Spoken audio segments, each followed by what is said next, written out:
How to assemble a cool LEGO minifigure. Today I'll show you some custom ones and tell you how to make them. Elves are one of the most common races in the fantasy world, and of course they are also found in LEGO. So I assembled a squad of elf archers and made a warlord minifigure. This elf studied at the Academy of Magicians and owns the most ancient dragon magic. To assemble such a hero, I used the dragon armor and sword from the Ninjaga sets, a dark green cape and parts from the Aquaman minifigure from the 76-0 and 85 set, Scarlet Witch from Marvel. This is one of my very first custom and I really like it. It remains only to build a forest settlement for these elves. But the fantasy world is more diverse than it might seem at first glance, and I decided to customize even the big figures. Having bought the Goblin King from the Hobbit series, I could not leave him in the form he was in the beginning. I think that the Goblin King should look more menacing and intimidating. I did not have his bat, which came across in the original set, so I made him a new weapon. In his right hand, I gave him a large chain, connecting it with an ordinary black rubber band. In the same way, I attached the claws, which I made from just a few parts. You can see for yourself that the design of this weapon is very simple. It looks very dangerous though. The snake head detail that I used for the shoulder pad can be found in a very old LEGO Ninjaga Snake Temple set number 9440. On the other hand, the Goblin King has a rag from the 75-200 Island training set. Now he really looks like a king and can lead a whole army of orcs, goblins and trolls, which I will show in the next videos, so don't forget to subscribe to the channel and hit the bell. And since I'm building a big fantasy-themed city, I've put together some nobility minifigures. I mainly used parts from the Hogwarts Great Hall set 75-954. From the Dumbledore figure I made a king, adding the crown and beard that you can find in the 13th series of minifigures or Nexo Knight sets. I took the cloak from the Scarlet Witch from Marvel, and the king's weapon is the Sword of Gryffindor from Harry Potter. In my opinion, this is the best sword that is currently found in LEGO. The king has his own throne, on which he rules, and his own little servant. And this elf is definitely free, because he is employed and he likes his work. And if this video gets 5,000 likes,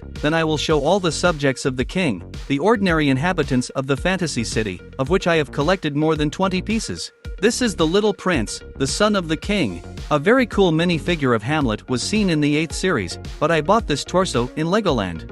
There I managed to find this wonderful collar. This is how I assembled the king's son, but unfortunately I don't have the parts to make the queen. I miss a woman's crown and a beautiful dress, but the ruler has several advisors who help him with wise advice and solve less important city issues. Parts from the Harry Potter set are also great for them. You can take the white cape from the White Vision from Marvel, and the fur collar detail from the Snow Warrior from the 22nd series of minifigures. Now the castle of the ruler of the city will definitely not be empty. But somewhere in the fiery wastelands, a terrible demon was born, gathering a flaming legion. His deadly trident spews fire and punishes all living on these lands. I really like this custom. A year ago, I was lucky to buy a LEGO Video 43-109 set for a promotion. Mixing parts from this dragon with demons from Nexo Knights turned out to be a very cool fire demon lord. And from the weapon, you can choose a trident from the set with Aquaman, making it longer with the help of a Jedi sword handle. So the demon will look canonical, and now he can assemble his flaming legion to confront the army of people, elves and dwarves. But in my city there is an Academy of Magicians, and the Supreme Archmage is at the head of this academy. It keeps all the secrets and knowledge of the first magician who founded this fabulous place. I decided to add new races to my fantasy world, so I used Star Wars figurines. Admiral Ackbar proved to be an excellent option for this. I used parts from old LEGO castle sets and assembled a staff from a Jedi sword and purple crystal. I chose the standard red cape and took the hammer from the dwarf from the 17th series of minifigures. I tried to match all the details to the color of the Admiral's head. In the end, I managed to make the most powerful battle mage in my fantasy world. Now he is not only the guardian of the city, but also passes on his knowledge to the next generations. But there are other masters in this Academy of Magicians. This elf is from an ancient lineage of dragon hunters born in the Lunar Isles. His main attributes are a tome with all the spells to fight dragons that can be found in the set The Secret Marketplace 41-176, and of course a magical staff. For him, I used Loki's staff from Marvel, as well as a dagger from Ninjaga sets. Very beautiful red robe that Dumbledore had in the Harry Potter minifigure series, and of course the head and hair from my favorite Hobbit series. Despite his young face, this elf is many years old and really knows his stuff.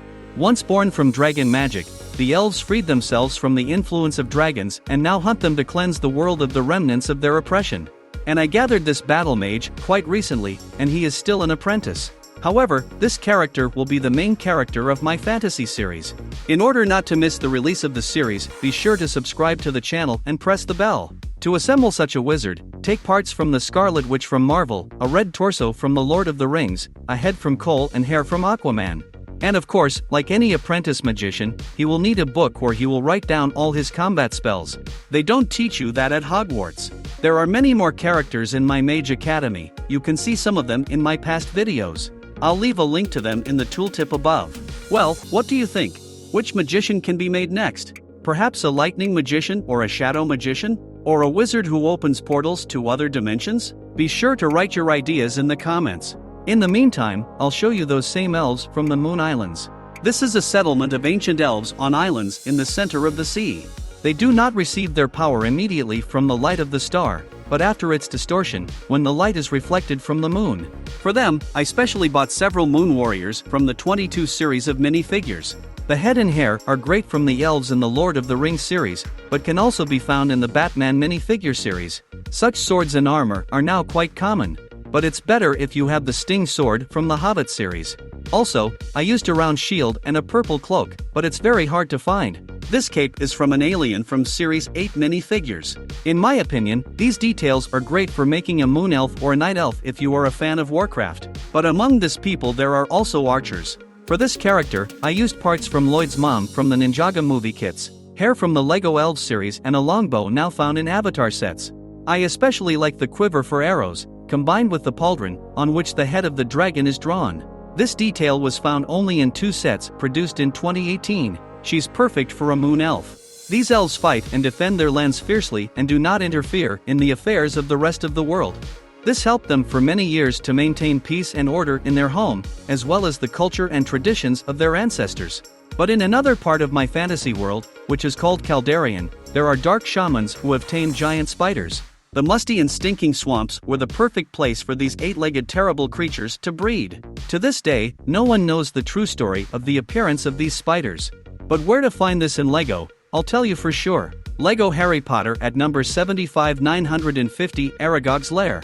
Too bad I only bought one of these. After all, I want to collect a whole army of arachnids and giant spiders. The shaman who managed to ride this monster came across in LEGO Ninjaga under the number 71747, The Keeper's Village. I think he fits in well with this style and I was able to put together an interesting character that will counter our heroes. Soon I will show you customizations for other topics such as zombie apocalypse and Star Wars. So be sure to subscribe to the channel and press the bell. It will be very interesting. Well, as always, Papa Lego was with you. All cool minifigures, bye bye.